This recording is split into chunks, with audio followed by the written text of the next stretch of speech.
Hi everyone, good evening.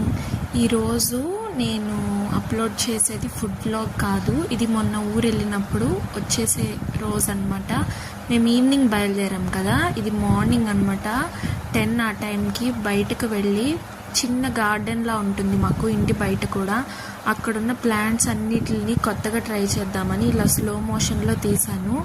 ఎలా ఉందో comment చేయండి. ఇక్కడ ఈ పువ్వులు కనిపిస్తున్నాయి కదా, ఇదేంటంటే ఇంతకు ముందు కూడా పెట్టాను. దీన్ని నందివర్ధన అంటారంట. చాలా బాగుంటుంది ఫ్లవర్, ఫ్రేగ్రెన్స్ కూడా చాలా బాగుంటుంది. ఇక్కడ ఒక చిన్న ఫెన్స్లా ఉంటుంది, దానిలో నిమ్మకాయ చెట్లు అవన్నీ కూడా ఉంటాయి. ఇవి మా పక్కనే ఇట్లా అన్ని ఇంటి దగ్గర కొబ్బరి చెట్లు ఉంటాయి కదా, అలానే. Thank you for watching. నన్ను సపోర్ట్ చేస్తున్న అందరికీ చాలా థ్యాంక్స్ అండి. Please like, share and subscribe.